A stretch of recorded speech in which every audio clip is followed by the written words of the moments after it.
Hey guys, welcome to Paramotor Nation's episode 18, Cross Country Discussion Part 2.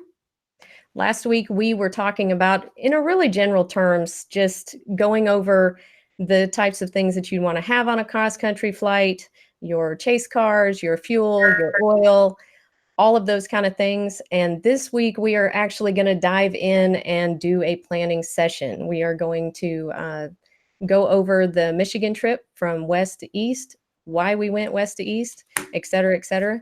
But first, let me have Rick Davies tell you all about our sponsors. Hey guys, welcome to the show. We want to take a minute to say a special thanks to all of our sponsors. Top Flight Powered Paragliding, offering PPG products that you need in our sport, including one wheels. Don't be the only person at the next flying that doesn't have one. I got one, even I can read one. Fly My PPG. Go see Justin and Mike in beautiful St. John's, Michigan, and learn all you need to safely fly. They even taught David Wolfe how to foot launch. Pigeon Paramotors. Visit Blake's website as well as his YouTube channel showing everyone his passion for flying. Stop by his merchandise store and pick up something while you're there. Clearwater Pools in Nantucket. You got a pool, call Craig. But more than anything, he wants you to support his friend Todd Scandrett and the mission of Resurgence PPG, helping vets soar high and enjoy the freedom of flight. I Fly Indiana. Kevin and his team will get you flying in no time. Call Kevin if you're in the great state of Indiana. And lastly, the show is started and supported by the Tri-State Skywalkers. Find the Tri-State Skywalkers on Facebook. Brandon started this group to promote a para community of pilots supporting each other and helping each other to continue to fly safely. Thank you, Rick. I really appreciate that. So let's go ahead and introduce our panel. So Dave Ruff, Trike Fire, how was your week going? You had some interesting places to fly, right? Well, did a lot of flying this week. Probably put down about 7-8 hours of flying. And hey, I got kicked out of a group on Facebook today, so I'm wearing my shame hat. Back to you, Nicole. And Dave Wolfe, did you get your motor running again? I'm sorry, I'm still stuck on Dave's hat. What was the question? What hat? Did you get your motor running again? Oh, it's an electrical issue. I found out a gentleman by the name of Tim Garvey up in Twinsburg, Ohio. I met Tim when I was first training back in September, and he flies Fresh Breezes. He's actually got 3, and he knows everything inside and out about these things. So I started with my friends here in town, and we gave it a good try, and Tim really knows what he's doing, so he took it for me, and he's going to work on it. And hopefully by next week, I'll be back flying my Trike. You hear that, Rick? I mean, he says he's still going to fly his Trike, but didn't you have something else in the works as well? I mean, I'm not trying to start nothing between you and Rick right now, but didn't you have something else? That's the way he started a long time ago with Rick, man. Well, I've got an Atom 80 unit on its way, a Maverick Atom 80 with a Spider 3 coming as well in the next couple of weeks here. I'm very looking forward to being able to fly, foot launching as well as striking. That's awesome. That's awesome. You're going to love it. You're going to love both. Yeah. And we will get Rick over to the light side eventually. And yeah, I mean, you got to be physically fit. You got to be a little bit stronger in the legs and a little bit more physically fit to foot launch. But, you can just be lazy and sit on a chair. I've been doing it for a while. It's cool. Don't listen to him, Rick. You're asking for it. Yeah, don't listen to him, Rick. Don't listen to him. Don't, be the bigger man. Take the high road. He's saying. Just hurt. His feelings are hurt. It's okay. Calvin, POCPPG, you had a pretty interesting last weekend. What was going on with you? I went and helped out at an SIV clinic in a competition. I didn't fly at all because I've only got 6 flights, so I don't have enough flights to do the clinic. But I got to hang out with Leah Katula and Laurie Kadakis and help with the SIV clinic. Had a lot of fun. I was exhausted after the weekend. Had a lot of fun. Absolutely. That's awesome. And Laurie was the one teaching it? Mm-hmm. Awesome. Terry Williamson, Adventureland. Now, I know you had a good weekend this last weekend. Where did you go? Well, we were just up at Silver Lake, actually, up here in Michigan. Had a good, big family kind of reunion party right on the lake. So it was beautiful, a little windy. We were hoping to fly up there, but that was not going to happen. It was a good time. sometimes you have to be thankful for the times that you don't get to fly so you can get other things done. I have figured this out as far as like my house and everything. So we've had a run of bad weather lately, at least, rain. It's Florida. I mean, afternoons in Florida, it just rains. So I haven't been able to fly very much. But anyway, Gene, riversideairpark.net. How was your weekend? I had a great weekend. It's kind of funny we're talking about a cross-state flight because I was just across the state, and my family and I were camping over by Warren Dunes, which is the closest thing we have to California in Michigan, which isn't saying much, but it's a beautiful dune on Lake Michigan. And I guess my only flying in the last week is I got my son Gabriel up. See if I can do a screen share here. We got him up in the PPC. Sorry, it was a PPC.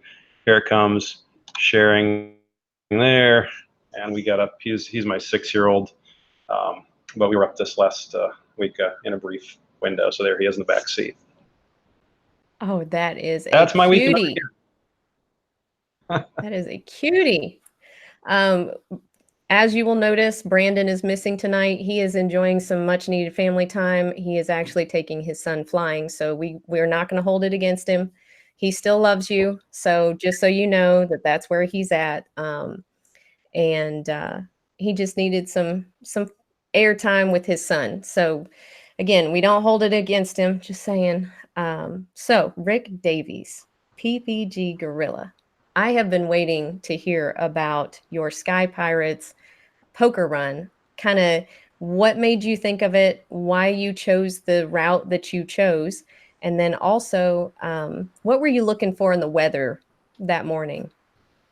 Well, first of all, Nicole, I have to say we were very disappointed that you couldn't make it.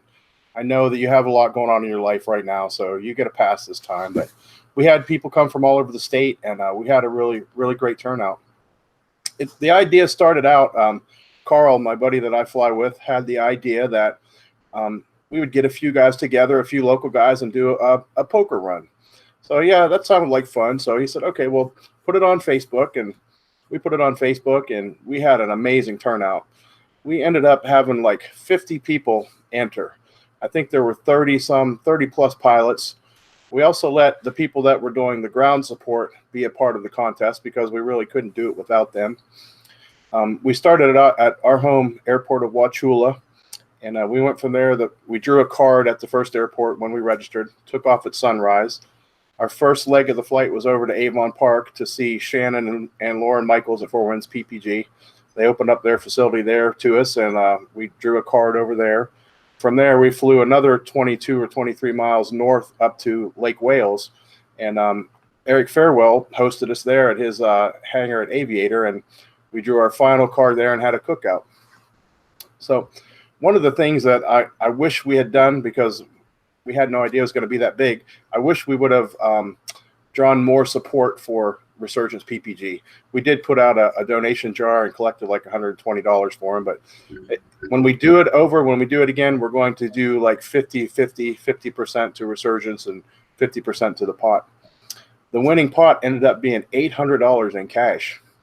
And one of the ground support guys actually won it. He was a pilot, but he wasn't flying that day, Glenn Tussing, and he was there just to support, just being ground support. And he was driving a trailer around, picking up people's motors and bringing them back and everything. So it was a great event. It went off without a hitch. It couldn't have been any better. That's wonderful. In the planning part, I mean, these are airports that we've flown to ourselves a couple of times, and I reached out to Shannon over at Four Winds and just asked if there were any specifics for the airport, and she gave those to me, and I did the same thing for Lake Wales, and I kind of did a detailed email with the rules or recommendations for each of the airports, and told everybody just to plan it, like across country. So it went really well. We had one pilot that only completed one leg because his wing was so slow he couldn't penetrate. It took him like 2 hours to get to the first stop, and he left and went home after that. Excuse me. We had one pilot that couldn't penetrate at all with his wing, and he went back to Wauchula. But other than that, everybody completed it successfully with no breakdowns or forced landings or anything like that. What was the weather, and what airport so you went from Wauchula to Avon Park to Lake Wales. Wales. Yep. Yeah, that's right. It was it was almost a 50-mile trip. And some of the guys made the flight from Lake Wales all the way back to Wauchula. The weather that day was just an overcast all day, so there was very little wind. It was just perfect. I kind of wish I would have made that last leg and flown back instead of driving back. But the weather was, this was like 4 days after that tropical storm that recently moved up through Louisiana. So we weren't sure if we were even going to get to fly. We were watching it day by day, minute by minute. I was checking the weather every 10 minutes. I was frazzled. But it ended up being really great, really just perfect weather for that kind of thing. Overcast kept us from having thermals and light wind, so it was just amazing. So how'd you get enough ground support for that? Where'd you find those volunteers? Is that through Facebook or just word of mouth? My dad has a trailer, Gorilla Ground. We have a trailer that my trike is in a truck, so we had a few spots there. Larry DeSico from Para Orange Products, he's waiting on his new equipment. He doesn't have a machine to fly right now, but he volunteered to come down with his big trailer and truck and just run ground support. Just give people rides back as they needed. And then some of the pilots brought their own ground support, brought their wives or girlfriends or both, but not at the same time, you know, and just everybody made it back. So it was really cool. Nice. Oh my goodness. Kathy wanted to know which wings were the issue. Like what were the wings that didn't make it, weren't able to penetrate? Gosh, the guy that didn't make it, he had a Mac Para. I can't remember which one it was. I remember seeing he had put it up for sale like the day after that. I think that the issue was it was way too big for him was the main thing. I think he was underweight on it. And like when we were landing at the second airport, he was just making it to the first airport, and he called us and said, "Hey, I'm just going to head on home," because home was the other direction for him. So So were you guys basically fighting a headwind the whole time too? the first leg we had a headwind. The first leg to Avon Park, 20 miles, and it took me about an hour to get there. But after that, we turned and headed north, and we had a tailwind, and I was making 40 miles an hour across the ground. So it was like a 20-minute flight, you know, so really quick, maybe 30-minute flight. That's awesome. Yeah, That is perfect so weather. awesome. And you know, you were checking the weather. I know you were checking the weather a few days ahead, and you said that if it wasn't going to be right, that we would just put it off to the next weekend, which, by the way, if you had put it off to the next weekend, I could have come. Oh, you'd have been there. Oh, geez, yeah. We'd have loved to have you guys down. Next time, we're going to do another one. We're going to do things a little bit differently. We're going to try to open up camping there at the airport at Wauchula. They have like 50 RV sites there that they only use when they're having events at the airport. So we're going to work with the city. We had a lot of support from our airport. The newspaper actually did a story and put us on the front page. So we were welcomed, which is a good thing. So next year, we're going to try to do camping at the airport and try to make it a round trip where we don't need all that ground support. I know that Wings Over Winter has gotten so large that I think the Aviator has closed the event to anyone that wasn't trained by Aviator or one of their alliance schools.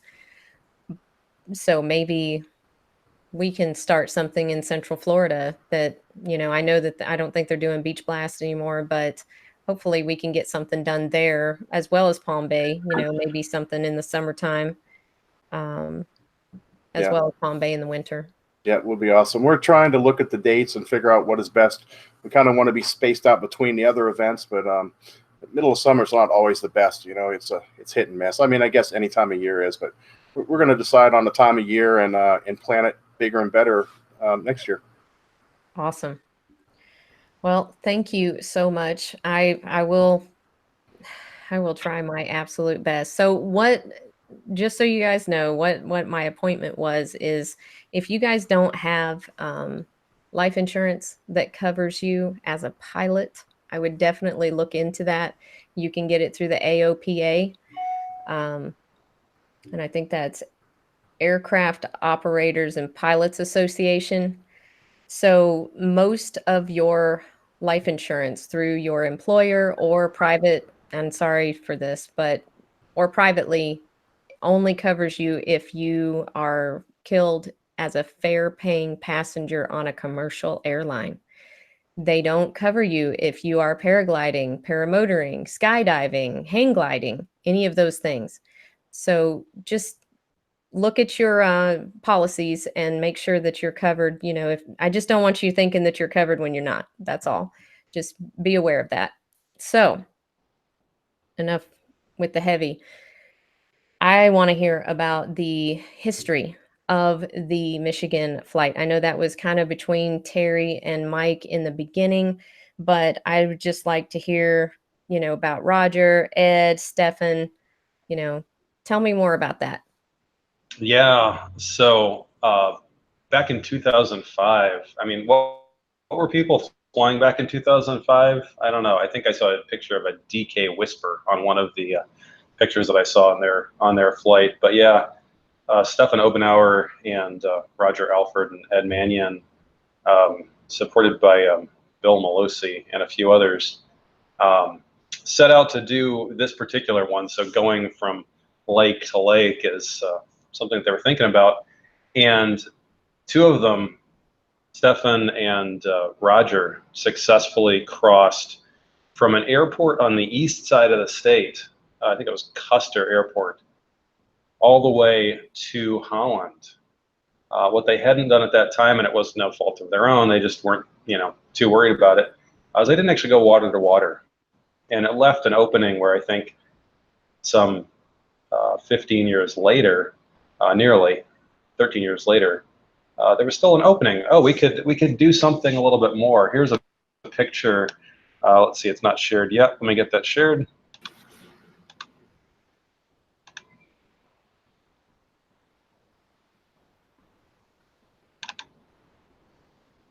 So we don't want to share our own video. We're showing this picture right here, which is a picture of Roger. Is everyone seeing that? Yep. Oh. Roger coming across the western coastline, and I think we've got another picture here. No, it's not that one. This one of their team back in 2005. And I mean, if you just think about what gear we had 13 years ago, most of us got into the sport inside of the last 13 years. And like I say, I think I saw like a DK Whisper in one of the pictures that they were doing. So it's pretty incredible what they set out to do. Even just in the time that I've been flying, I know that wings have gotten so much easier to launch. And so there we've got Roger Alford and Stefan and Ed and Bill at the western terminus of their flight. But again, they launched from Custer. They didn't actually launch from the lake on the east side. And so it sort of left an opening. And I guess maybe that kind of points over to, I know Terry and Mike Cotter were the ones really talking about this. I know Jack Rathburn and I were very interested in it as well, and fortunate to be invited. But I guess over to Terry what were those initial discussions like? And were you guys aware at the time of the 2005 effort? No, we had no idea of that. I'm pretty sure Mike didn't either. We just thought it'd be pretty cool to take a trip across Michigan. You know, you look at the state on map, and it's a very, very achievable event. So we just started, you know, measuring it out, and tried to go. I'm one of those guys, if I want to go coast to coast, I'll go an extra 2 miles just to hit the coast. And yeah, we just, you know, started talking about it, started mapping it out, and realizing that it was actually very achievable. So then we, I think he asked Gene, because I hadn't met you at that point, and Jack to join us, and it just cascaded from there. And then again, you know, going back to PPG Gorilla, finding that person to drive the ground vehicle is the hardest part. And we just tried to find that person and try and find a week where it would all work with all of us. And we very luckily all picked a Saturday, and the weather happened to be good that Saturday. Other than it was bright and sunny and not as overcast as we were hoping, it turned out very well. So we were fortunate there. But yeah, I know to be afraid when I get a picture like this from Mike Cotter. I know he's planning something. There's always all these dots going across the state. It's happened on 2 occasions now. So fear. And we tried to find basically the widest point, because there's obviously a much shorter route up there that would only be about 3 stops. So we just tried to make it as long as we could.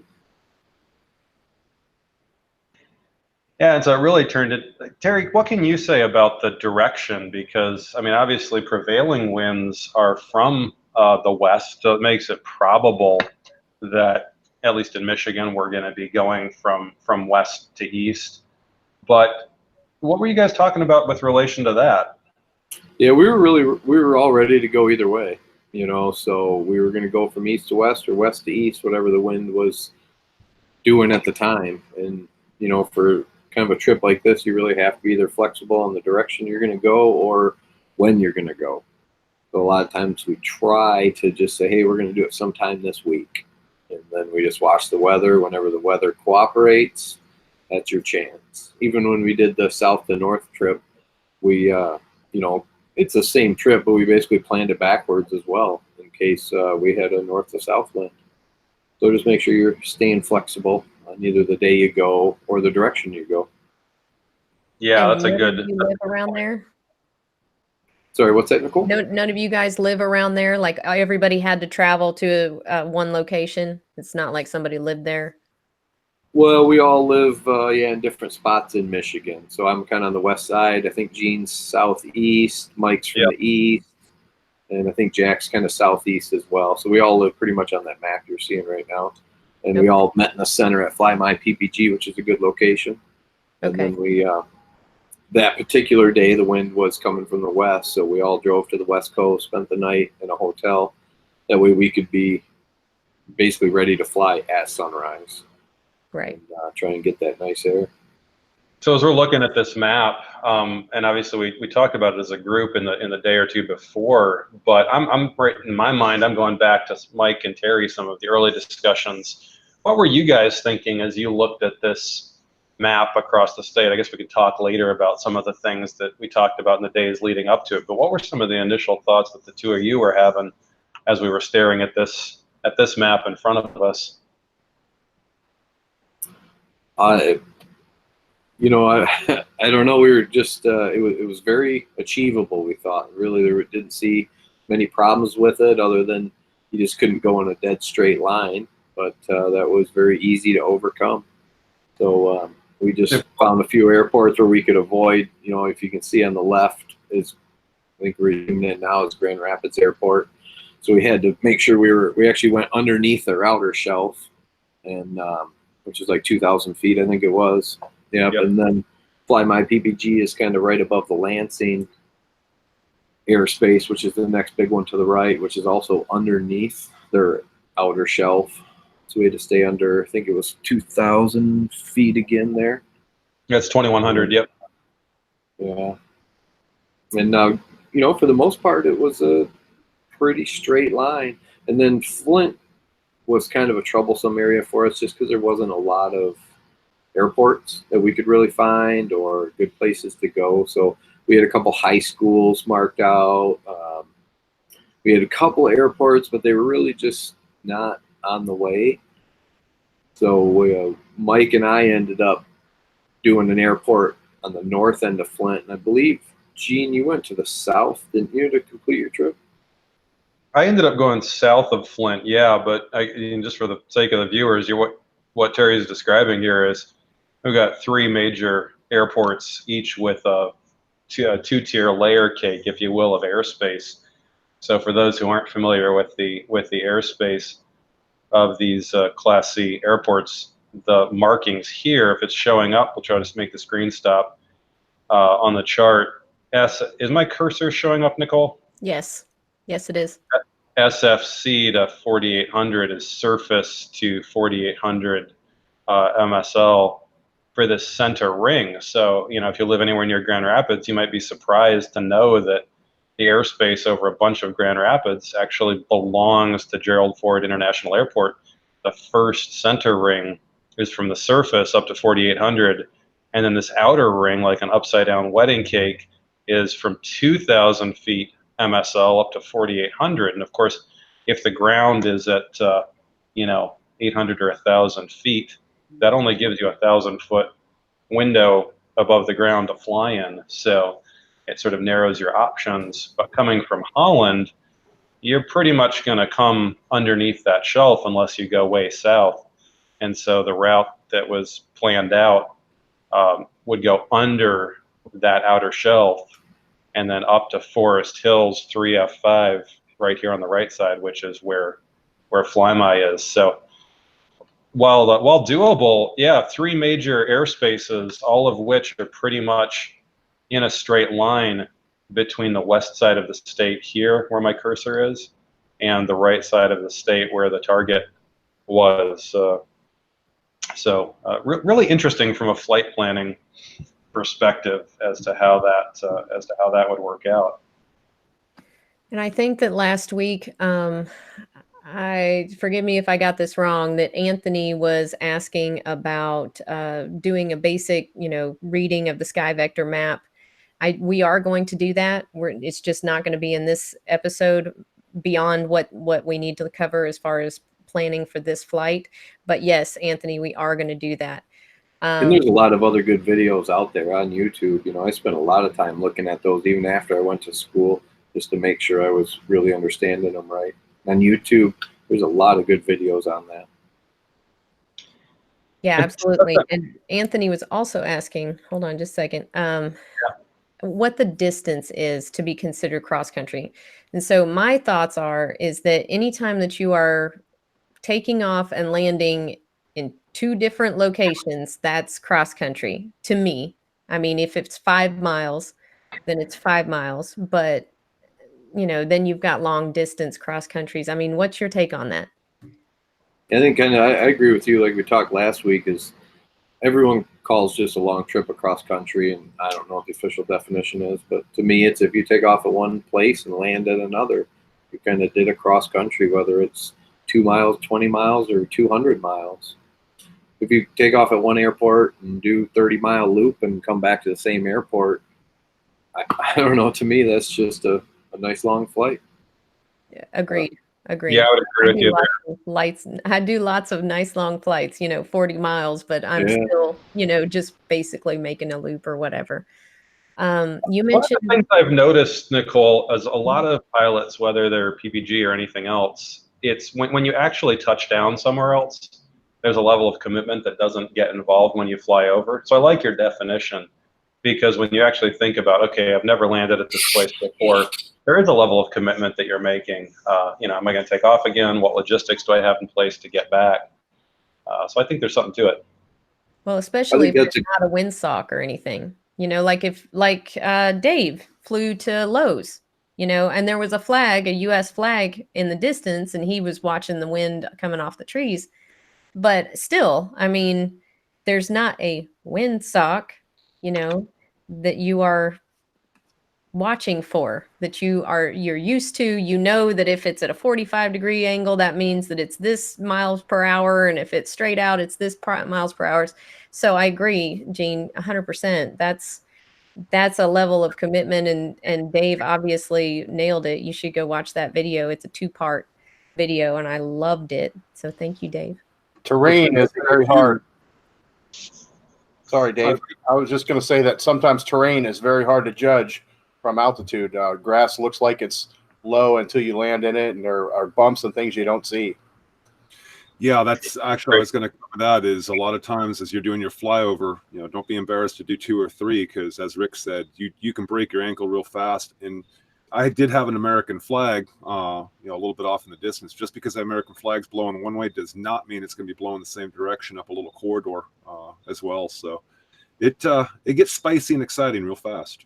Such a great. You got dropped too on your way back, right? Yeah, I got dropped pretty good. Actually, I had a small frontal taking off into the wind coming out of Lowe's and turning back, going to downwind. My tip collapsed, and then I think the front of my wing did a slight frontal. You can see it in my knees. By the time I looked up, the wing was corrected. But you watch the video, I start going into an accelerated left turn and then get dropped and then come out of it. And what I had done is shifted over to right and just added just a little bit of right pressure. And left came back. That left brake was dead for just a millisecond. Yeah, which is always scary. Oh yeah, especially when you're about 150 feet over the ground. Oh, for sure. That doesn't give you a whole lot of time.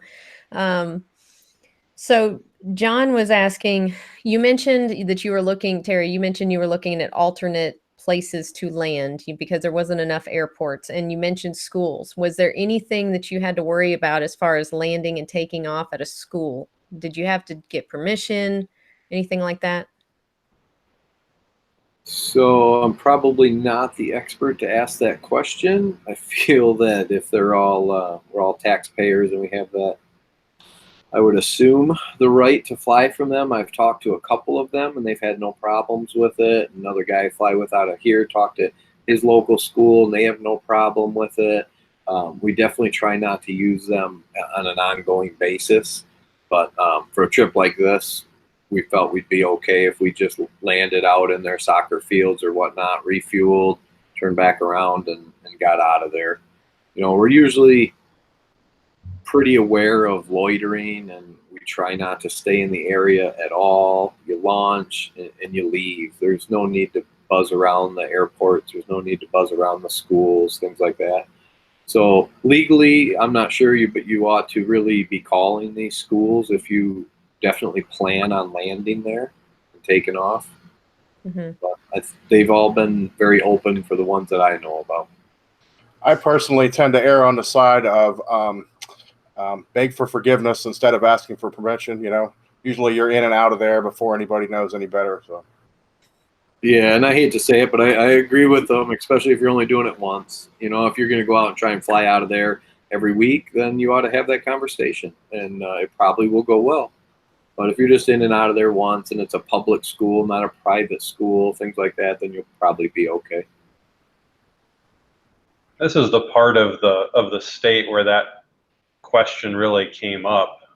If we're looking for little red circles, there aren't a lot in the middle of this area, and I know this was a big challenge for planning across because coming by DuPont Lapeer there in the middle, not a lot of options, and then you realize there's a lot of land under you, but not a lot of friendly places to land, and makes you look for your options.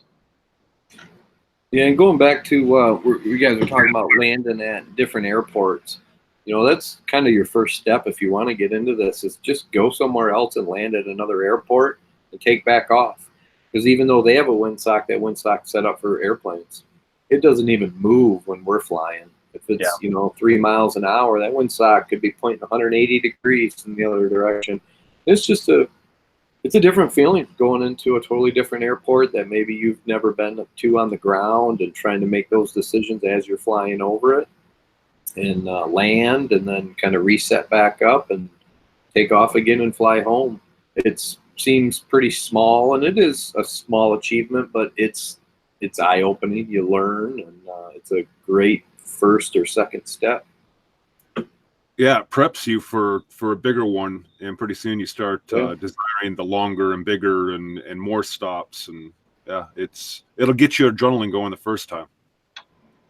You know, we're talking about asking for permission. This would be a good point to talk in the planning part about a contact. I believe Mike made the contact. Is that right, Terry, for Walt RC Park? Yeah, he reached out to them. I had another facility kind of picked out, but we had found out that there was soccer games going on that day. So we were scrambling to try to find other LZs, and he found that place. And I'll show you this real quick. This is kind of what I do, and I know Mike does it too on Google Maps, is under here, under your places, under saved, you can have all these different, you know, lists. So I have one of just all the LZs I know about in Michigan. And then so for this one, you just click west to east, and it populates basically all the spots that we thought we might need. And so you can see we started at Holland, we flew west to the coast, and then we went up over Holland, underneath Grand Rapids, and then we were hoping to go here to this Cowplex, which had some soccer games going on. So then Mike found this place, just an awesome place, Walters RC Park. And to reach out to the guys, it's definitely a privately owned facility. It's a remote control airplane, so we made sure to make contact with him, and he turned out to just be an amazing guy. He was all about it, real excited for us to go there. So kind of on that as well, as once I have this figured out, this is kind of what I do is you can usually even on your phone, just right click or whatever and go to measure distance. And then you can measure. So right there, you got 2.4 miles. And I figured you'd go up the coast a little bit, come back here. And I think right in here, there was a spot to sneak through where you're not going to go through a congested area. Yeah.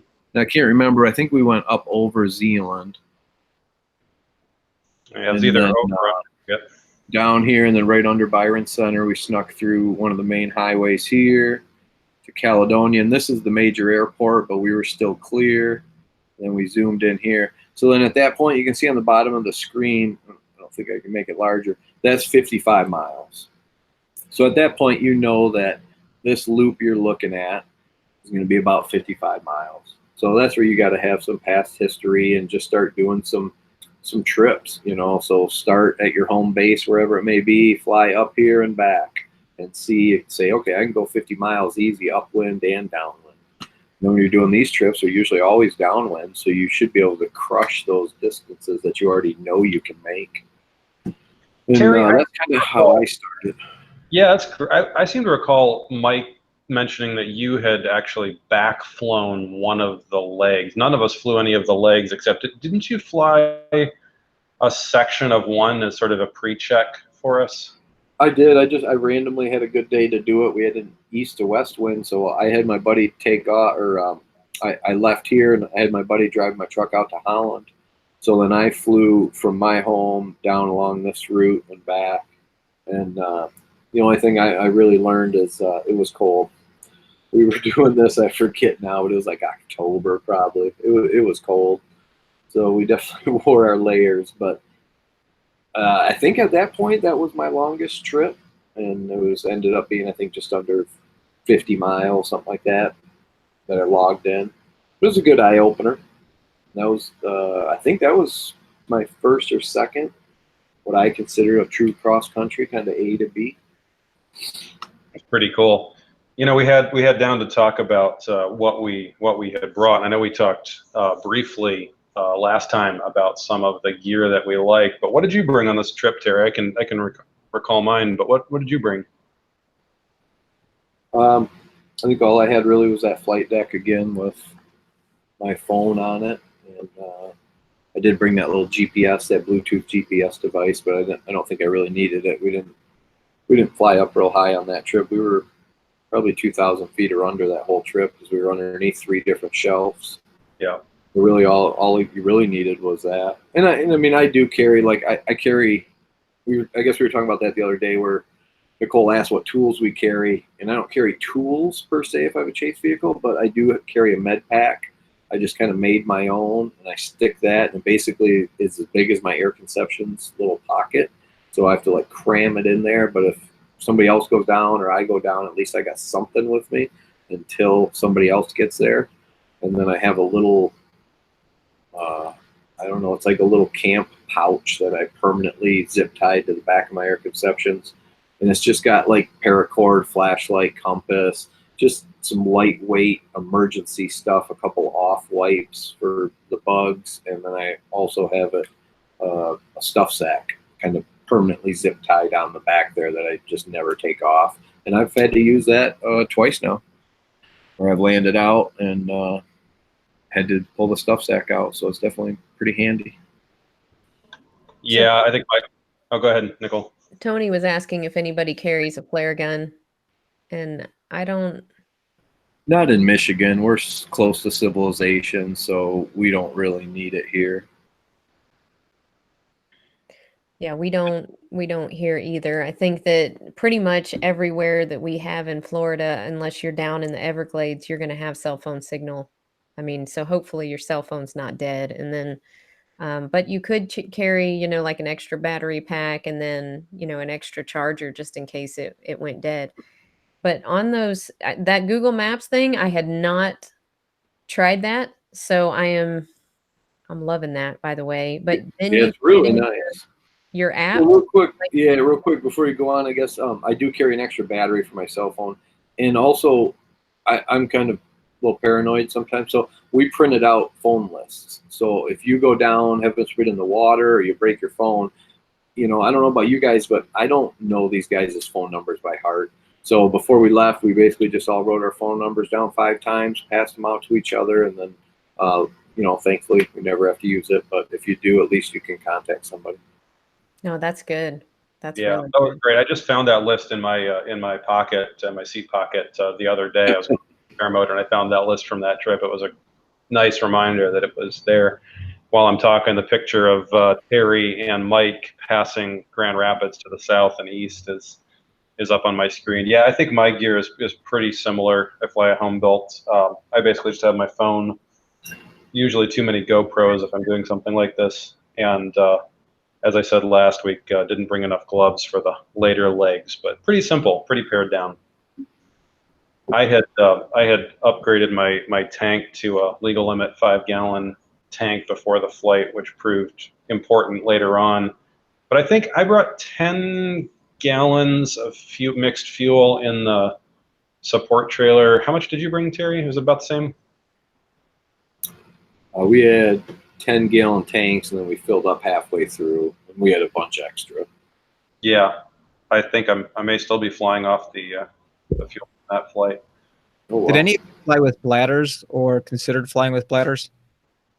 Not at that time. Gene had a 5-gallon tank, so he was the only one who could make that last push because Mike and I wouldn't have enough time to land, refuel, and go. And we didn't want to take off quite that early. So now I got my rig set up. I just made my first full test flight of my bladder system. So now I can carry 5 gallons of gas on my Nitro 200 with a bladder. And it works out pretty well. It's a little clunky, a little interesting, but it works out. And it's pretty easy. I'm sorry. Can you- That's too heavy. It's not too bad. It's close to your chest, so it I don't know. It's not as bad as I thought. Can you pretty well empty that bladder so you're not left with a lot of empty excess fuel in the bottom? Yeah, definitely. That's really cool. One thing that we had down to chat about was, it's funny, I don't think we talked about it as much as maybe one could, but everyone always has seemed on the same page, is sort of ground rules, what ifs, expectations. We talked a little bit about that last week in terms of, you know, being roughly on the same page with the people you're flying with or doing chase crew with. But what was your thinking about that, Terry, in terms of this trip that we did? What was our team's understanding for this? Yeah, I mean, we were, again, lucky to have a support crew. So if somebody went down, the other 2 guys were just going to keep flying. You make sure that circle around it, drop a Google pin, just kind of make sure the ground crew truly knows where they are, and then we were going to keep moving, which is nice. And then we'd hit the next LZ, and we'd obviously have to sit and wait for them to pick that person up and keep moving. So that worked out really well, and luckily we didn't have that issue. And for the most part, we just stay together. You're within visual sight of everybody. Near the beginning, we had an issue. Gene was kind of a little ways away from us, and Mike and I were just kind of burning circles in the sky, and at some point we just had to call it, and we started moving on.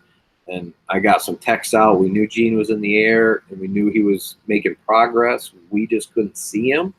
So as soon as we found out he was good and making progress, Mike and I kept moving towards the LZ. And we were glad because when we landed, Mike had virtually no fuel left. That was right before this picture was taken. We were all pretty well synced up at this point. This was taking off from Walter RC Park after the first leg. It does seem to be something that the paramotor community is pretty good at, is leaving each pilot to their own craft and not over worrying for each other, but being there for each other. I was thinking of Rick's poker flight. You had a couple folks drop out, and that was okay. And you had ways of knowing that they were okay and didn't change other people's plans. And that seems to be how most communities roll. So that was kind of cool. I don't know. I like if you're in a group, you know, you stay in the group and everybody makes sure that everybody knows, like, hey, if you're going to land out, tell people that you are going to land out or that you did land out, you know, so that nobody's worrying about you. And being willing to fly to the slowest pilot, I guess. Yeah. I like that idea. And that's what we do too. Whoever's the slowest pilot. I think on that trip I was the slowest pilot, not by a whole lot, but I definitely was. So they just kind of idled back or went ahead a little bit, circled back around. And you know, when we're doing our normal flights, shit, I've had 4 engine outs. I think people I've been flying with have had at least 4 or 5. On those flights, usually you see right where they go down, and we just head back and grab our cars. You know, the flight's over, but whatever. You know, you got to go get your buddy, and you know, it's not that big a deal because it will be you eventually. So you should be more than willing to go get them because, you know, I've been in that place. I've had many motor outs with my nitro, and somebody fortunately was always there to come pick me up. Yeah, absolutely.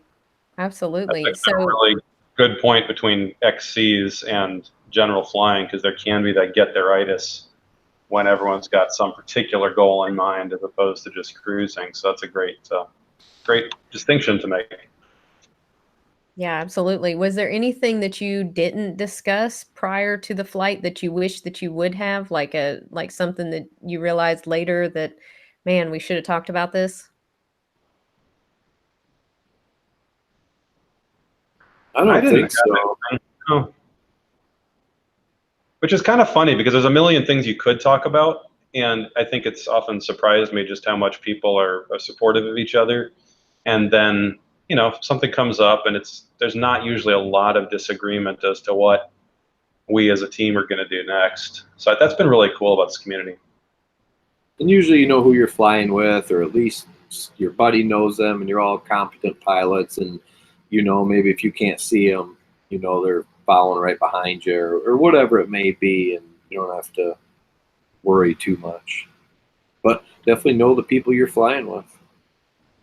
So Terry, I gotta ask this. So before we tell them about the trip and how it actually panned out, I think people would be interested if we did a little what if. Like, what if we did this trip this week? Let's go do this trip this week, and let's just take a look at the weather for this week.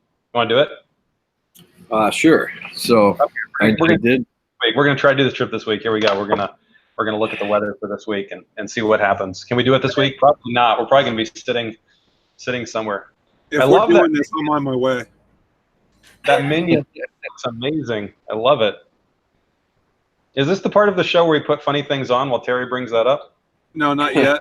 Oh, you know, if you want to start it, man, you know, Rick and I can oblige. All I have is sunglasses. So, you know, what I would do is, There goes again, I start out at the NOAA website whenever I am doing this. So what I did is, and actually that one doesn't matter. So you start out at, let's get screwed up. So then again, just zoom out of the map. And then we're going to pick Holland because that's where we started out at. So you just click Holland. Bam, there's your weather. So you can look, you know, obviously you want to look out for thunderstorms right off the bat. So you realize Tuesday, Wednesday, Thursday is probably your only shot. And you got to go down. I go down to the weather, the hourly weather if it's close. So, you know, Monday and Tuesday is probably shot because you got, sorry, I'll zoom in here. So this is the wind speed again. So you can see the graph at 7 a.m. to 10 a.m., 1 p.m. And then it also shows gusts up here. So, you know, in my mind, both of these days are shot. I'm not looking at flying on those days. So I can go forward 2 more days. So what is it that is making you think that those 2 days are not good? Just the wind gusts. You know, so the wind gusts are, usually when they show them up there, they're about double of the wind speed. So not to say that can't change, and, you know, by 7 o'clock at night, it might be fine. But we're definitely not going to fly all day through that, or at least I'm not going to fly all day through that. There's plenty of other days in the year where we can get out there and do this. So what are you looking for, though? What is your max gust speed? I don't have a max gust speed. I know the kind of rule of thumb is twice the wind speed is getting pretty dangerous, so you try and stay under that. At least that's how I kind of do it. And you got to get gusts from all different websites, because every website you go to is going to tell you something different. So it's kind of a... So like under 10, 8. Well, so 12. like if the wind speed is 8, then technically you could maybe take gusts up to 15. If the wind speed is 2, then you would want gusts to stay under like 4 or 5 miles an hour, even though that probably doesn't happen. But you know, so the higher your normal wind speed is, the higher the gusts you can take. You know, so I think the rule of thumb, and somebody correct me if I'm wrong here, but it's like twice the wind speed. So if it's 5 mile an hour wind speed, you should not have gusts over 10 miles an hour, because that's where you can start taking collapses and just put yourself in a bad spot. For myself, I'm usually focused on just what the absolute gust is and whether or not the gust goes over, you know, roughly 13, 15, something in that range. But for me, it's more of like a 5. I don't really want to fly if the gusts are more than about 5 miles an hour, not putting me over maybe 15 total. Like I said last week, the most I've ever willingly launched inland was about 12 miles an hour. And that's kind of what I was thinking.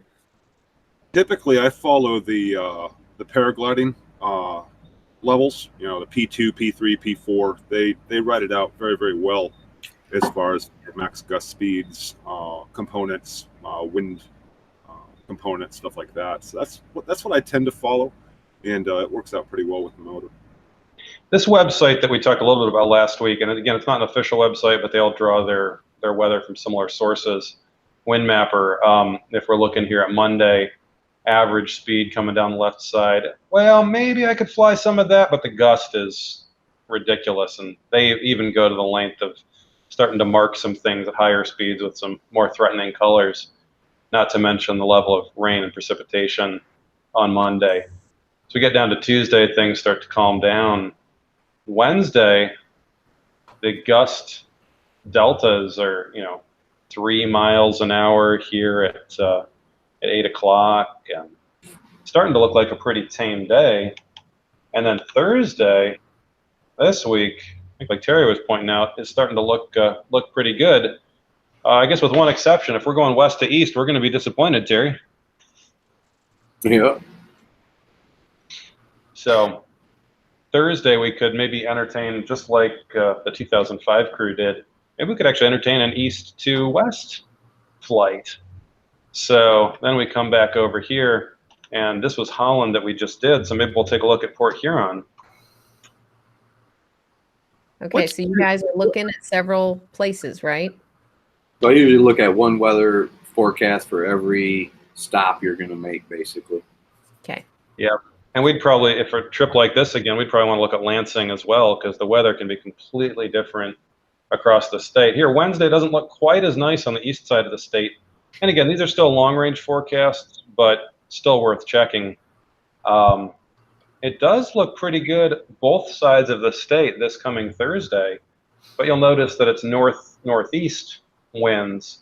So if we were to take off from the east side of the state, we'd have to understand that we weren't going to get much of a tailwind at the beginning of the day, but by the time we made it to the west side of the state, we could certainly hope for a nice 7 or 8 mile an hour tailwind. That is, if somewhere in the middle of the state, like Lansing, Michigan, doesn't look particularly threatening. Let's see what that shows up as. Tuesday, not good. Wednesday, starting to calm down. Thursday, yeah, you see the winds are starting to become easterly by the time we get about halfway across the state to Lansing. So if we were to look back at Sky Vector, we would see that the winds on the east side of the state were mostly from the north. The wind, so they're mostly coming down on this side. They're starting to become coming out of the east about the middle of the state. and they're pretty fully east by the west side of the state. So actually, Thursday's looking pretty good for at least this kind of range. Terry, are we gonna do it again? Sure. I'm on my way. I am on my way. Gene, let me ask you a question, because you're up there in Michigan and it gets pretty cold. You know, do you like call it quits at a certain cold degree temperature? Because I know, like, people like my friend Rick Davies here, he won't fly if it's less than, you know, if it's less than 80 degrees out, it's too cold for him. So what's too cold for you to do a long distance trip like this? I really like your mustache. Does that give you like an extra 2 degrees of warmth? Is that how that works? Well, this is the only way to make Trike sexy, is to have a ridiculously thick mustache like this. So that's why I'm wearing it. I love it.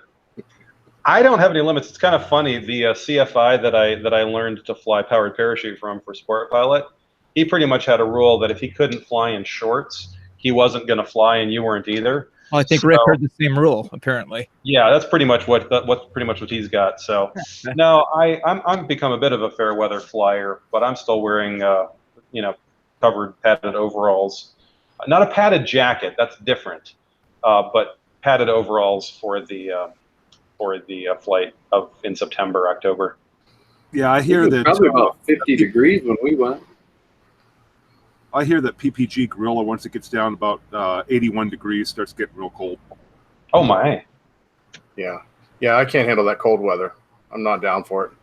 Hey, one question: when you guys are planning those trips, are you looking at winds aloft? I've had a few cross-country flights where I found that at a certain altitude, I had more of a tailwind to my advantage and used that. Yeah, definitely.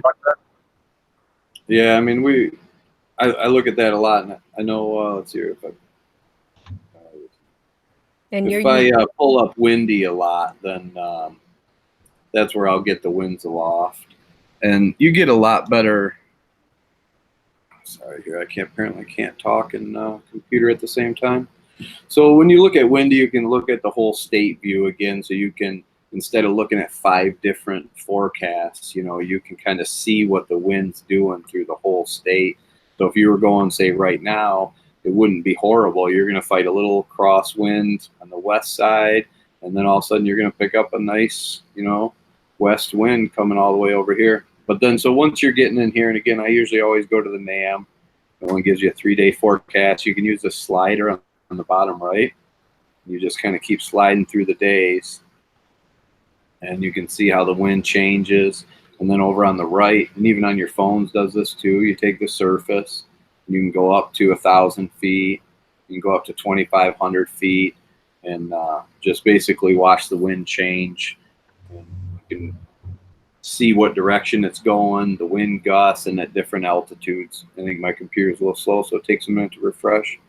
And just keep dropping the altitudes down, because you definitely got to look at different altitudes at every one of these places that you're going to fly, because you can see here it might be good on the west side of the state, but on the east side, that's looking dangerous. You put a... And I'll tell you that down here at 27 miles an hour. That really works. I took your suggestion with the Ryan Carlton and the Wind Mapper 2 days ago, and took a look at what you're showing right here with the altitudes, and wrote it down on a piece of paper, and then went up to see, are they right? Are they close? And yeah, you can definitely feel it. And what was interesting is at one altitude, the wind was a lower level, and then as you climb, it was higher, and then as you climb above that, it got lower again, but from a different direction. It was really neat to actually feel it and see it. Yeah, you'll see that a lot when the winds change. It can be 180 degrees sometimes at different altitudes. Yeah, that's what'll bite you. Yeah, we're just showing Ryan Carlton on the screen right here for those this week who didn't hear about it last week, but that's a great one for day of planning. And of course, balloonists, they used to call this balloonist wind forecast. They still got the logo, because they actually use that to their advantage to find which way they're going to go and how fast. So pretty cool tool. Well, I'm with Rick. I don't fly if it's under 50. I like your hat. Stay in Florida then. I actually have heated gloves, and it was down in the 60s this fall, and I wore them. They were nice. That's t-shirt weather, Rick. Yep. I don't have heated gloves, just so you know. Too rich for my blood. Yeah, I used to fly without the heated gloves, and you would land and just you start cringing and crying because your arms just felt like they were about to fall off. And then once I started using good heated gloves, Brandon sold me his old heated gloves, and it was just incredibly comfortable. Yeah, you put 5 layers on, but you're flying and you're enjoying it. It doesn't really feel that cold when you're up there. Right, Dave? Hey, Dave, wait until you put 5 layers on and try to foot launch for the first time. Yeah, I don't think that will probably happen. Well, maybe it will. It's an adventure. I don't know. How do you move your legs in front of each other? That much Actually, layer? it's not even so much that. It's I've got a pair of heated gloves and regular gloves. The first time I ever used my heated gloves, foot launching, your tactile feel with your brakes and your throttle and everything are completely. Oh, it's horrible. Yeah. Yeah. It'll freak you out. Right. Yeah, it really does. It gets really interesting. And right on takeoff, when you need to feel that throttle and everything, and it's just not there for you. Yeah. And the A lines too. The A's hooked around the thumbs come off differently, and yeah, it does some weird stuff. Pops. So I think we talked through a lot of the planning here. I don't know if maybe we can talk through just a little bit about that particular flight in the last little bit of time that we've got. Unless there's other planning things, Terry, that you can think of. No, I think that's good. Just have a good list of all the airports available, or at least emergency LZs that you can, so you can access those mid-flight if you need to. Actually, quick question. I know you guys are focusing a lot on the airports, and as you just mentioned with the the other outs, fields and stuff like that. When you're looking at Google, at least I know how I do it, but maybe for our listeners, when you're looking at Google Maps and going to the satellite view and you start looking for other outs, other fields, gas stations on the side of the road, truck stops are a great resource that I've found when I'm traveling and go fly, and also rest stops as well. What are you guys looking for as far as for runway lengths, power lines? I mean, tell us how, when you're looking at this picture, what are you guys looking for? Because, obviously the satellite's not going to show everything, but maybe you can give our listeners a little secret of, hey, there's a shadow over there. Maybe we should investigate type stuff. Yeah, I got a story about that from last year, not this trip, but we were camping as a family, and I brought my paramotor along and had it in the trailer, and thought, I'm going to find a place in this little town where we are, and I'm going to find a place to take off. And I found sort of there was a park back there, and there was actually a police station right on one corner of the parking lot, and there was like a strip mall. So it was pretty much strip mall, park, and police station. I'm like, yeah, I'm going to take off here. There's no reason I can't. Seemed like enough room. Of course, it was the middle of August on one of those beautiful Michigan summery, sweltery days, and that was one. Hear it. Oh yeah, I guess I can't hold a candle to Florida, but yeah. But yeah, I think if I had tried doing what I did in Florida, I would not have made it. And the 3 intersecting power lines that stood rather tall and crossed about 15 or 20 feet under my feet, I probably would have been in if I'd been in Florida or North Carolina or anything like that. So to your point, yeah, if you haven't flown out of that field before and you think you know what you're doing, think twice, because it'll come up and bite you. Yeah, real quick. I know in the aviation world, and it's been a long time since I've flown civil aircraft, but as I remember, grass fields add 15%. Add humidity, add 15% to your runway distances. I don't know if that equates into our paramotors, but down here in Texas, where it's 95 degrees with 80% humidity, I definitely notice in the summertime my takeoff runs are a lot longer than they are in the wintertime. Oh yeah, and absolutely. Like you said, all of a sudden that power line's coming up, and you don't got room to do a 90 hook turn or a one climbing 180. You are in a world of hurt quick. Yeah. And I think a lot of us just wouldn't necessarily, especially if we're newer in it, we wouldn't feel comfortable doing a hook turn at 50 feet above the ground. We know that can get us in trouble, and so you're left to sort of hold that throttle and pray your engine doesn't quit, which, as Terry pointed out, is not a real great bet. So or you just fly a trike, right, Rick? Was it one of you guys that last week said something to the effect of somebody was approaching you with a runway question, and they said, well, I'm already committed to the takeoff well before I ever start running? Yeah, there was a conversation on Facebook, and somebody was saying, well, my home runway is, I got a field at my house or whatever, and I've only got this much room, and on a good day, I have to commit 100% to the launch.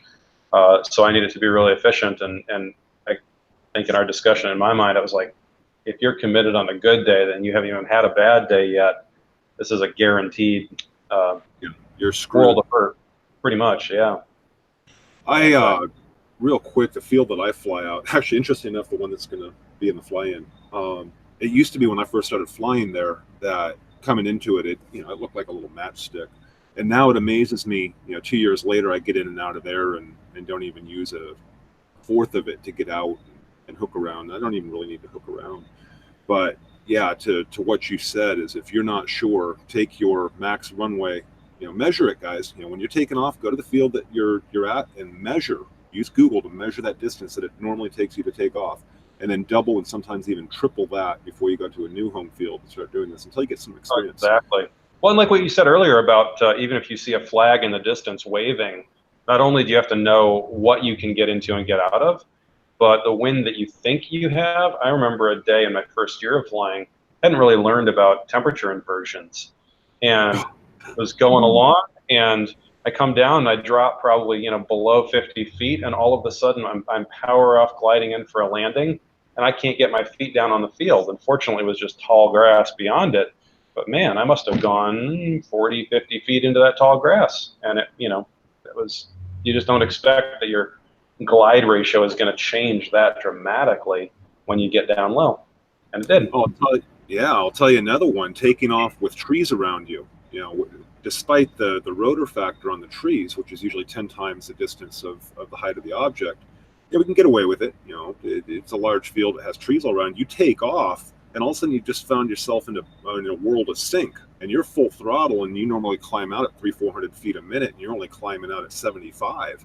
That can start adding factor to the other side of the field. And a hook turn, forget it. You're not going to turn in that. You're going to pile drive the ground. So yeah, you really got to pay attention to what's going on, and that experience of getting down into fields and takeoffs and landings, and that's where it goes off with what you guys are doing with what we do with the cross countries. And I had an engine out just a couple weeks ago where the throttle cable linkage actually detached from the carburetor like right after takeoff. So out of my airport where I normally fly, I take off and I actually purposely swing over the swamp, which puts me parallel to the runway. And my thought was, if I have an engine out, I can make a quick left turn and land right back on the runway. And it seems odd to me to be over the swamp, but I need to land somewhere, and there's no landings in front of me. And sure enough, that's exactly what happened. Out of the blue, my throttle went to full blast. I had no power, and I banked hard left, put me right back on the runway. As soon as I stopped penduluming from that, hard left, I was into my final flare. And I had like no time whatsoever in there. And I don't think a lot of people think of that when they're seeing places to take off. They're like, oh, well, I can get over those trees. Well, you probably can, but what happens if your engine dies 10 seconds into takeoff or 30 seconds into takeoff? There's nothing after those trees. You're not going to be able to do a 180 because you're looking at a narrow runway. I guess that goes back to risk and reward, but it'd be a very last resort type of location for me. Yeah, no, exactly. Good stuff. One of the games I've go ahead.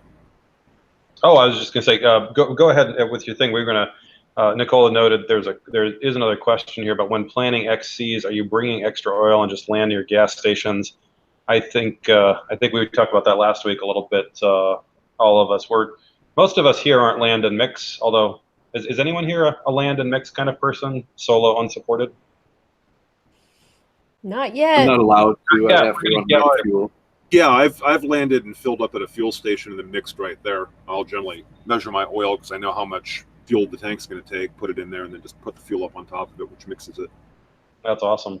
It's awesome. No, and I think for these things that we've been talking about, that's not something that most of us have done. Terry, like you said, you're mostly rec fuel, or you're all rec fuel. Yeah.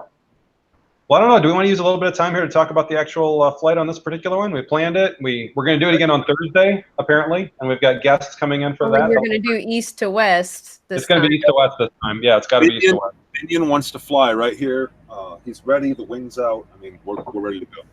I definitely want a picture of a Minion going cross state in Michigan. That would just be too awesome. It's even got kind of, I don't want to start a school war because I don't even care, but we've even got kind of, U of M colors going on there, maize and blue there. Oh, but we don't want to say that, do we? No, that would be bad.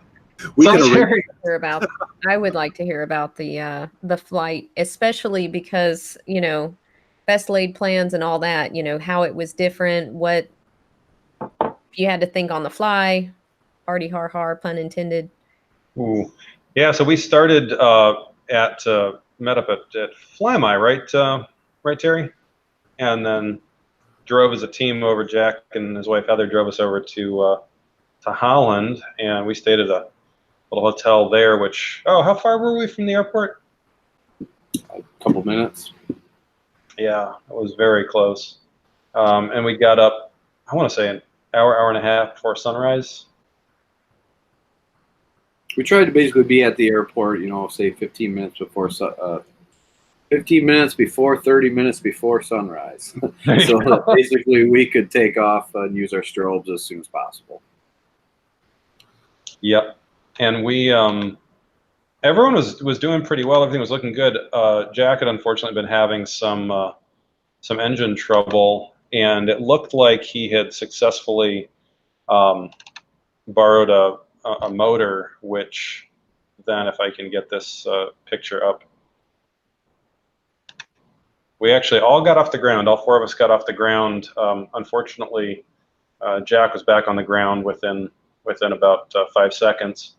The motor let him down and wouldn't really restart all day. So unfortunately, 2 motors let him down that day. But the 3 of us did get aloft from Park Township Airport, and then headed west. We hadn't really discussed where we were gonna go over the water. Terry, I think you guys went closer to the lighthouse, is that right? And then I went up closer to Tunnel Park.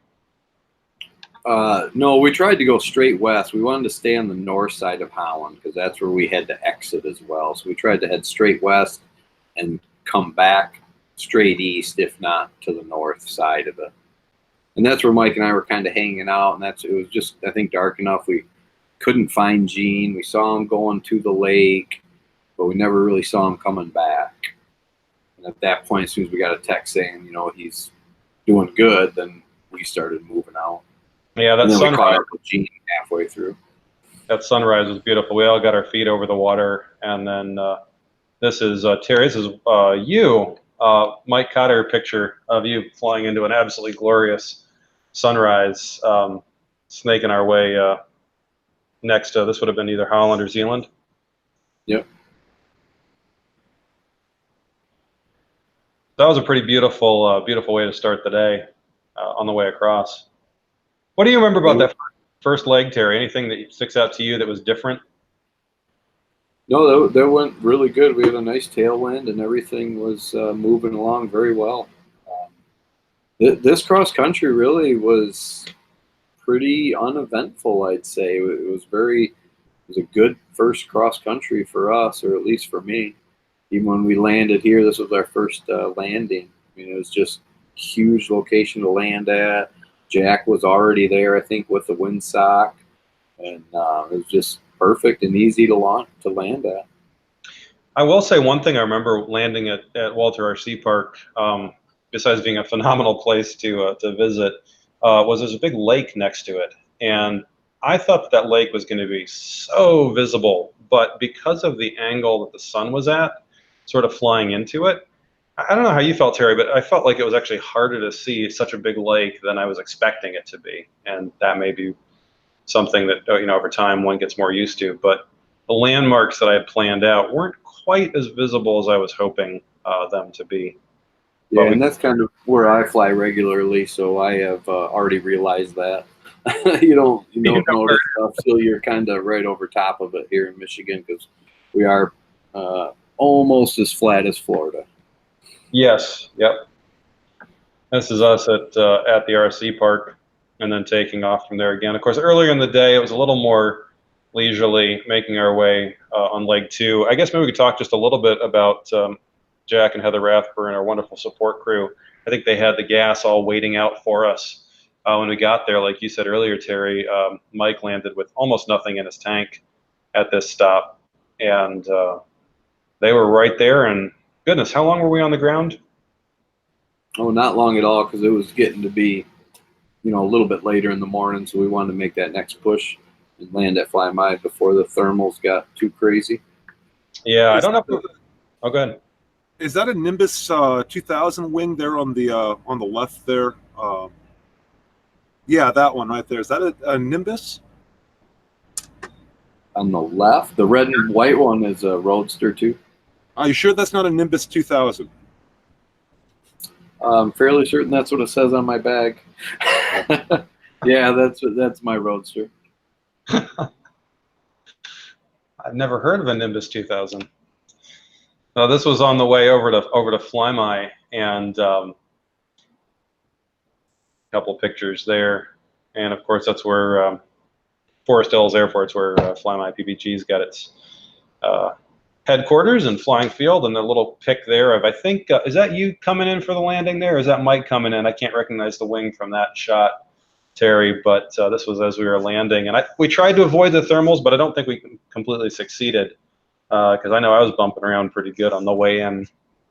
Yeah, that last flight was pretty bumpy. It wasn't horrible, but you were just kind of touching the controls and getting bumped around the whole time.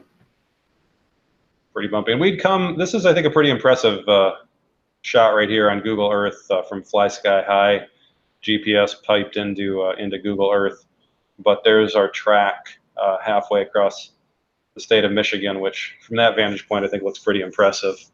A little less than halfway to the goal. Unfortunately, St. John's is a little bit shy. It's more like 90 miles of the nearly, right about 200 miles across the state. So then we hung out. Okay, so you had an intermission during the middle of the day? Yeah, I think we arrived at Fly My at about 10:30. Is that your recollection, Terry? Yeah, it would have been somewhere right around there. And it was, again, we were stuck to doing it on that one particular day, and it was pretty much all sunny all day.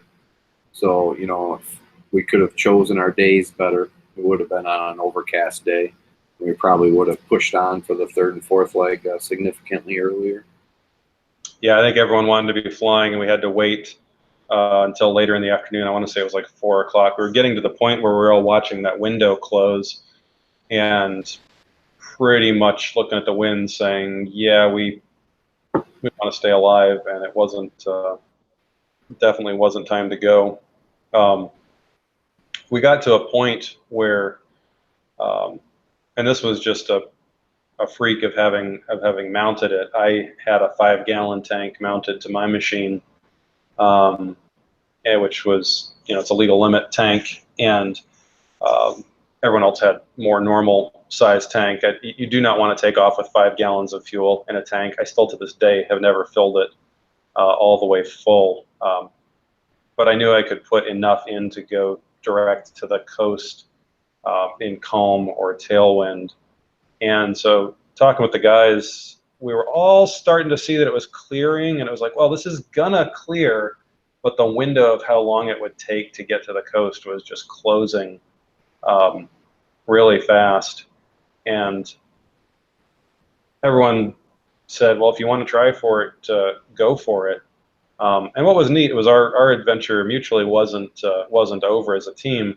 We ended up sort of parting ways there for a little while at Fly My, and there's a picture here. I know I took off about 4:15, and it was a relatively abrupt takeoff. If in this picture it's Jack Rathburn running next to me, and if you look at the clouds, this was the saving grace of the rest of the trip. The skies that Terry had described are what you see well behind me in that takeoff run. Just blue, warm, hot Michigan thermal skies. But I'm taking off here to the, well, I guess northwest. And what you've got coming overhead is a bank of clouds that were just that nice gray overcast that was starting to roll in. A few little jagged edges that you can see there, but what was behind them that you can't see behind the photographer is just a complete ceiling of beautiful gray clouds. I never thought I'd call solid gray clouds beautiful. And it was trucking to the east faster than we were ever going to fly. So we kind of knew this day is going to get better, but the window is just about to close, and the window by 4:15 had closed for time for a refueling stop and then getting to the coast. So the team let me take off, and with their blessing, got off the ground. The first hour after that takeoff was still pretty bumpy, and got some good views once it calmed down. This is 45 miles away. You can actually see Detroit's skyline. It was something amazing to see, not only Lake Michigan and then the gigantic smokestacks in Lansing as well as Grand Rapids, and then to see Detroit come into view eventually. Just to have seen that was kind of incredible. I think that's one of the cool things that you don't really experience till you've experienced it, is linking these things in reality that were separate concepts for you. Major cities, major land features that you've seen before, but you've never seen them in the same moment sitting in a lawn chair in the air. That was really a cool experience. But then not too long after, Terry, you and Mike took off. Yeah, we took off probably, I don't know how long after, but we knew we weren't going to make the coast, but we figured we'd do one more leg that night. We made it about 3/4 of the way through the state to that Davidson High School. We landed there, and, at that point, it was only about an hour before sunset or even after that. And, we just knew that was as far as we were going to make it, and we had a good time doing it. But, Gene was the only one that could do the whole trip, so that was awesome. I think you guys have made some pretty cool decision making along the way.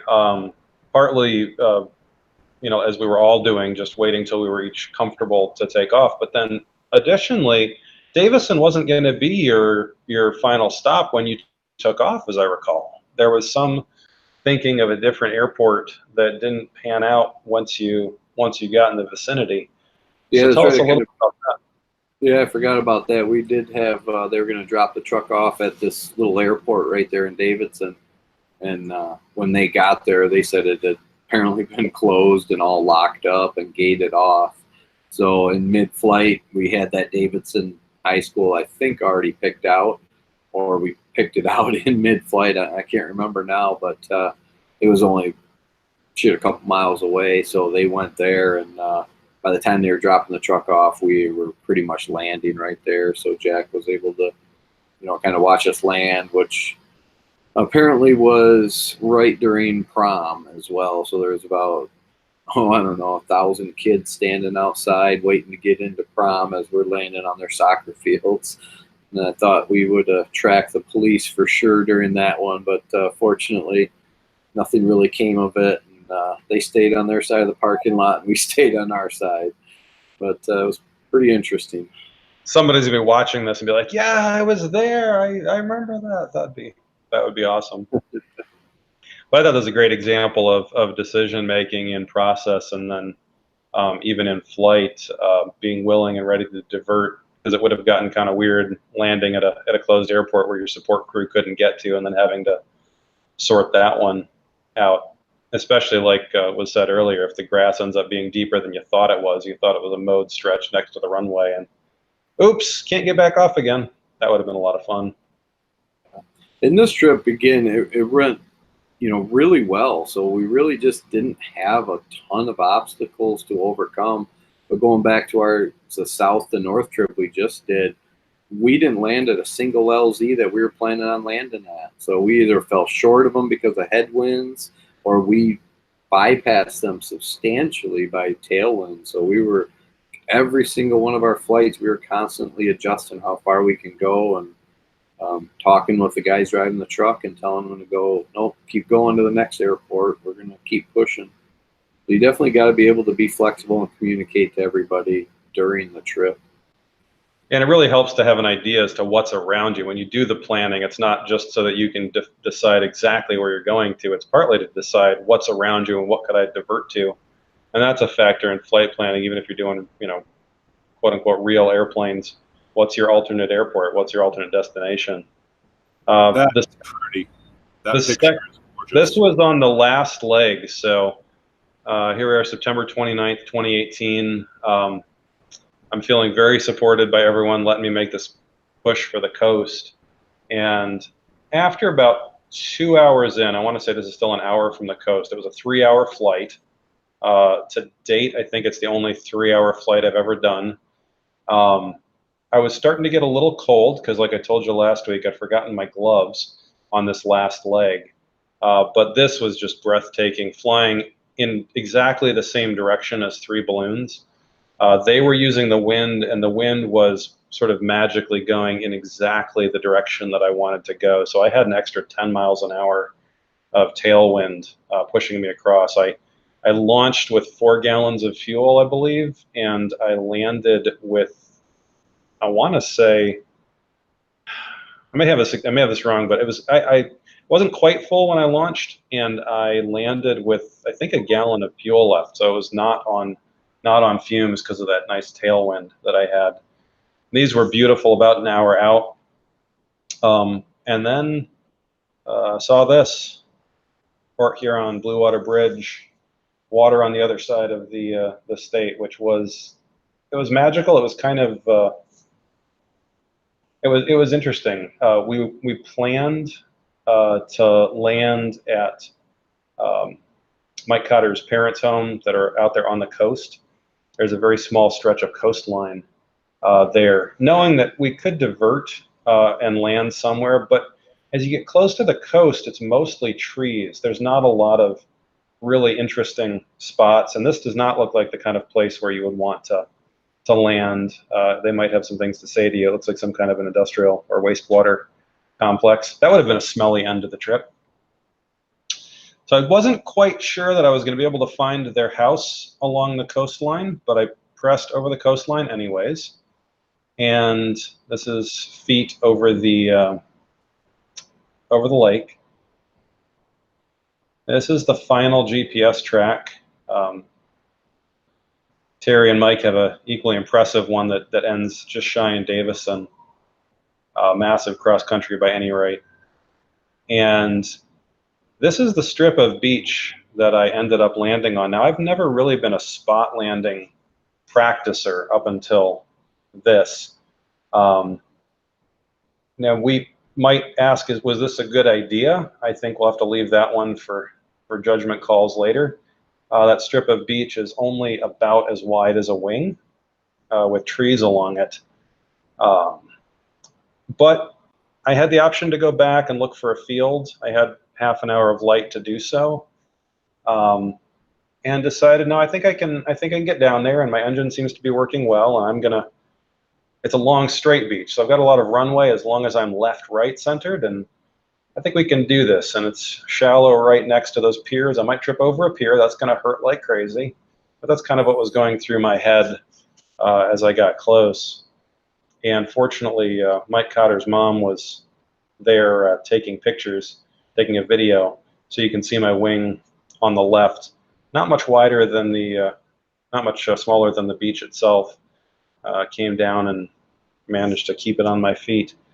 So I was very thankful for their warm welcome while the other guys were getting picked up in Davison.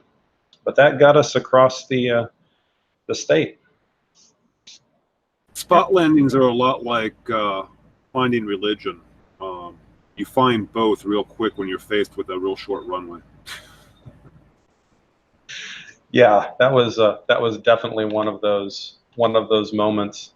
I can't say that there wasn't a little bit of get there-itis at that moment, so I'm not sure I would recommend that kind of a landing under those kinds of conditions as a matter of course, but to each their own. Now, you were using Sky Fly High or Fly Sky High, and do you have that extra part of the app that you actually have to pay for that shows you the airspace and all that kind of stuff?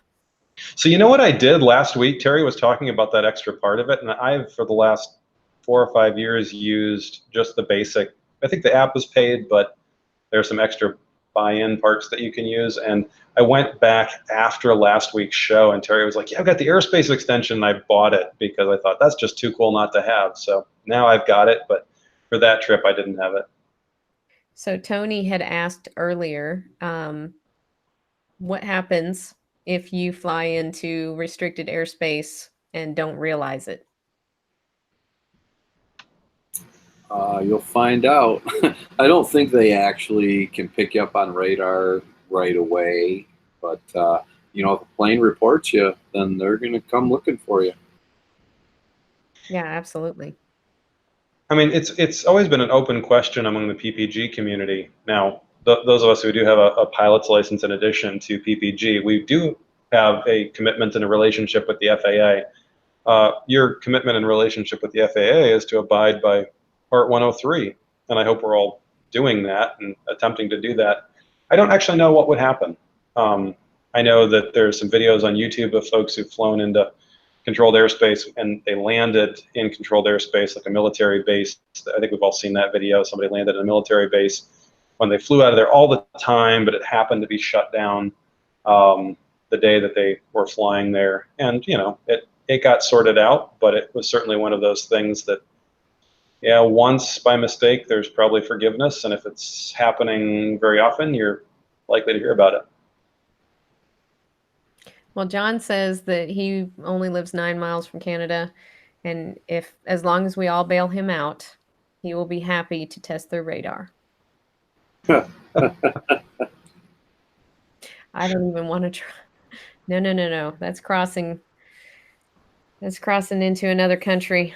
I don't know. I guess it's better than some other countries you could fly into, but Well, they probably got pretty luxurious jails up in Canada, I would imagine. I was once given advice by a well-known instructor who I will not name, that when flying near Mexico, always fly in straight lines and low and slow, because that's how birds fly. And on the radar, they won't think anything of it. Just saying. Wow. Yeah, no, I think it's something we want to encourage people to, you know, really pay attention to it. We paid a lot of attention to the airspaces that we were flying near, and the last thing our sport needs is somebody's wing getting caught up in an airliner. It would certainly change the regulations very quickly. And actually, one thing I wanted to mention, Nicole, I think it's instructive for us. The parachute world has succeeded for many, many years. Largely outside of FAA regulations, because they were so self-policed from the very beginning, the USPA, U.S. Parachute Association. And I know that organizations like the USPPA have done a lot, you know, for like tandem foot launch exemptions and other things, and putting training curriculum together and everything else. And I think it's, you know, sometimes we're tempted to exercise our freedoms too far, not recognizing that they will get curtailed, and these efforts at self-regulation are far better than having the government regulate our sport. Just have to look to Sport Pilot to know that that's way more effort than it's necessarily worth. So I think it's just a good reminder to try to support that kind of an effort. And, you know, it takes every one of us, you know, when I started flying out of my home airport, I'm underneath that Grand Rapids shelf. So the first thing I did is went out and bought an altimeter. And then when I learned about Fly Sky High, I started running that, you know, and I ran into 2 other guys that started flying out of there, and they just accidentally, they didn't know how high they went, and they didn't know how far over to the west they went. And I tried getting their attention and failed mid-flight, and they didn't do anything too crazy. But when they got back on the ground, I made sure and bring it up to them. So it's up to everybody to call out or just inform everyone else who's doing something wrong, because they will ruin it for everyone else, whether they meant to or not. And most of the time, people don't mean to. They either don't know or just didn't realize that they went too high or that they went over into controlled airspace. just bring awareness to it, and don't be afraid to talk to people, because without self-regulation, we are going to lose all this freedom. And I'm just getting into the sport, so I want this freedom to continue for quite some time. I do too. I do too. I mean, our airport that we fly out of all the time, we have a sheet of paper. We are required to have an airband radio. We don't have to have the ability to transmit, but we at least have to have the ability to hear. If we're crossing a runway, it has to be, or if we're crossing the airport, it has to be, like 400 feet or above and midfield, all of these rules, right? And I don't have an issue with that. I don't think anybody who flies at our airport does, because we know that I mean, oh my God, we get to fly in Amelia Island. I mean, it's amazing. It's beautiful. It's you get up 150 feet and there's the beach. I mean, it's right there.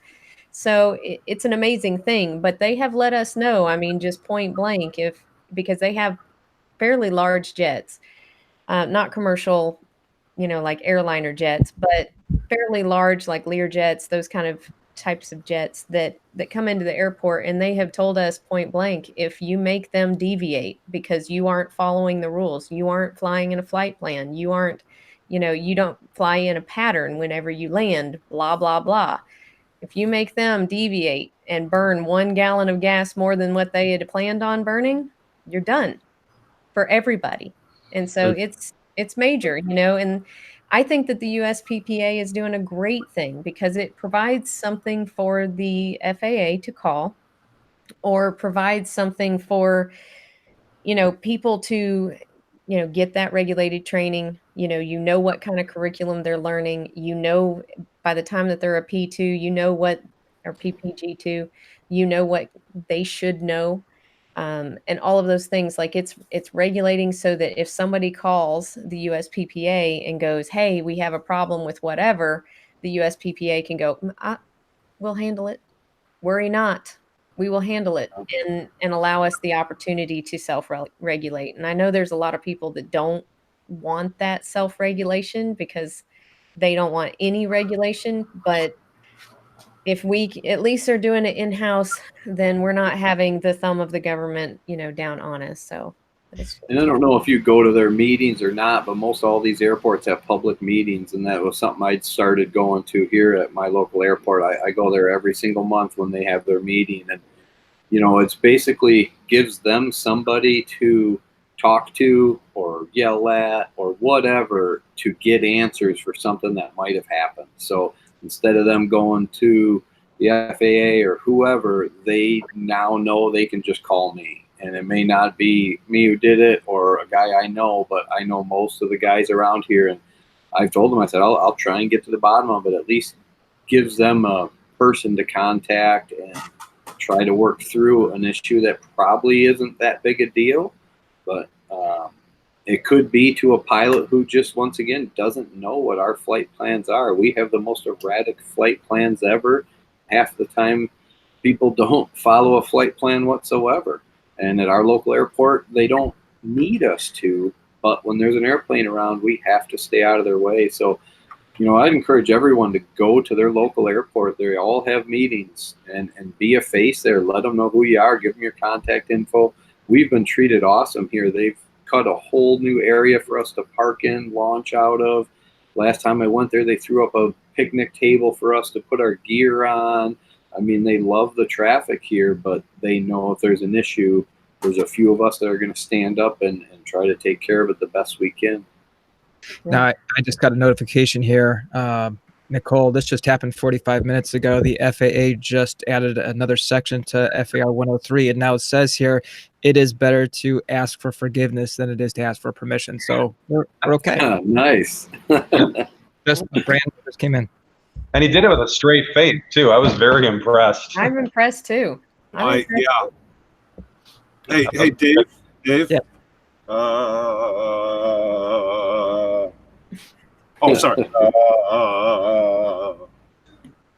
There's a local airport that got shut down near us due to an instructor that just wasn't I don't know if he's still instructing or not, but wasn't playing nice. Got paramotors permanently kicked out of the local airport, and then moved his operation. My understanding is to a field near a federal prison with a large federal prison yard. And if you've ever been near any paramotor instruction, you know that sometimes people come down and you don't necessarily know where they're going to come down. To date, I don't actually know if the instruction is still ongoing, but to date, I haven't heard anything about anyone coming down in a federal prison yard. But yeah, enough said. I think the lesson from that is don't be a Richard, and, you know, just be smart. Think about what you're doing before you do it. Think about the consequences for your actions, and think about how the people around you, like the people who live in that area, how they're going to feel. I mean, one of the things that, you know, since we do fly the beaches a lot, and not every beach has granted us the ability to launch and land. Like, we can fly over, but we can't launch or land there. So in our area. So one of the things that we have also done is kind of, you know, like cruise the city council meeting minutes, and, you know, what their agendas are, to make sure that if there is a noise complaint or something like that, there's a representative there and able to speak about it. So with that, was there anything else? I know we're running a little long. Was there anything else that we needed to cover? And was there anybody in the chat that wanted to ask a question of Terry and Gene? Thank you so much for being on before we sign off. Anybody?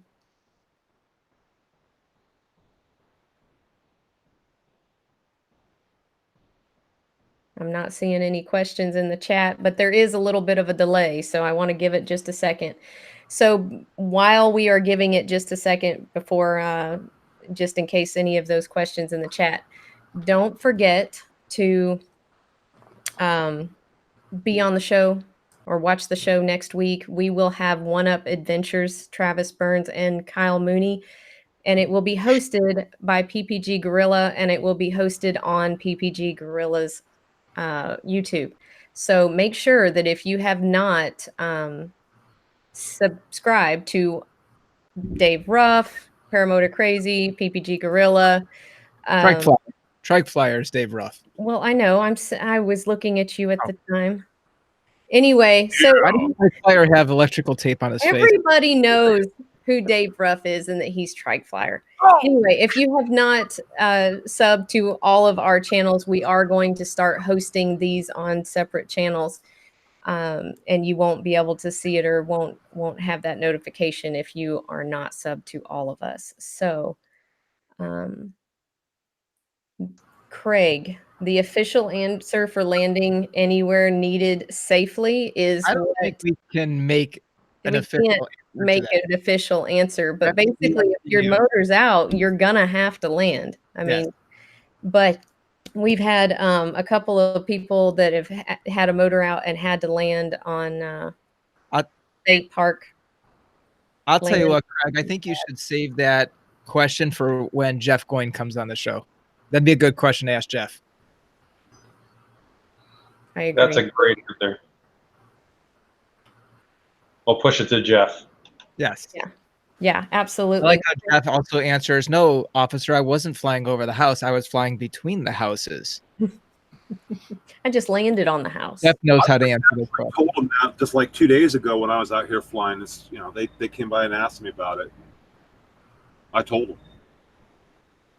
We've heard really interesting stories about folks landing and taking off intentionally, frequently, in some major metropolitan areas at areas that are, you know, launchable. And one in particular ended up having the FAA, the local police, all of the above show up.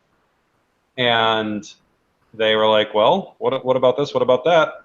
And I'm not suggesting this as a strategy, but he knew his airspace, he knew his limits, and he had flown, he had GPS tracks, and he could show that everything that he did was inside the confines of Part 103, and the regulation.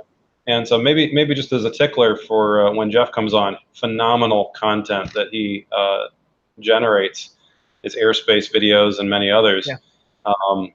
You gotta understand what your limitations are and know what the potentials are. So real quick before we wrap up here, Jeff, John wanted to know when Jeff is going to be on. We weren't able to have that show 2 weeks ago. We've got a bunch of shows lined up. We're working on getting Bo on here soon. Of course, next week we said we have One Up Adventures. We've got another show lined up after that. We'll get him on as soon as possible. And I think I saw another question. Anybody, Dave Ruff could probably answer this question for you, Jonathan Wheeler. Do you know anyone in Central Alabama that flies? I'm possibly looking and getting into paramotoring. Dave, anybody in Central Alabama? He's probably not too far away from Kyle, I would imagine. Alabama is going to be a little bit of a drive, but I'll tell you what, if he sends me a message up on my Facebook, I will look around and see if I can find some information in Central Alabama. Who is Almost Heaven PPG? They're in the southern part of West Virginia. It might not be too far from him. From Alabama? Yeah, Alabama is a little bit out there. Okay. You can always look on USPPA website, and I believe there's a listing there for all the different instructors that they would recommend as well. So you can look there as well. All right. Nicole? John brings up real quick, I'm sorry, almost every state has their own Facebook group. And that's been my experience as well, is you can look up pretty much in any state Facebook paramotor, and it's going to come up with some sort of group. We do have all of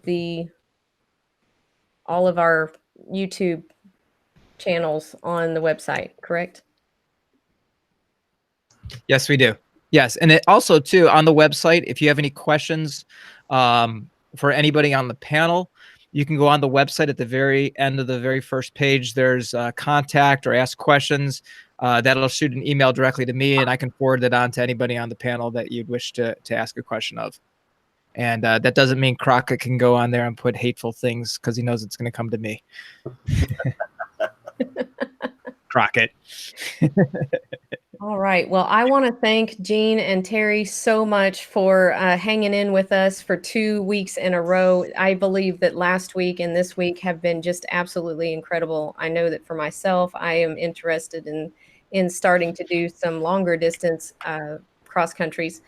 And this has been invaluable information, just learning from you guys.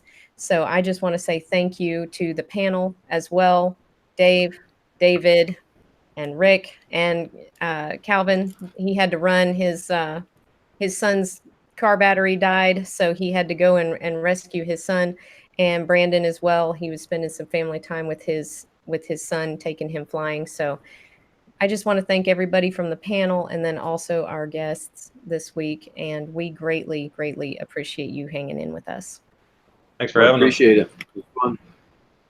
So until next week, again, next week, One Up Adventures with Kyle Mooney and Travis Burns. It will be hosted on PPG Gorilla's YouTube channel. So make sure that you tune in 8 o'clock Eastern Standard Time. And I hope that you guys have a great week. Happy flying, blue skies, fair winds, everybody.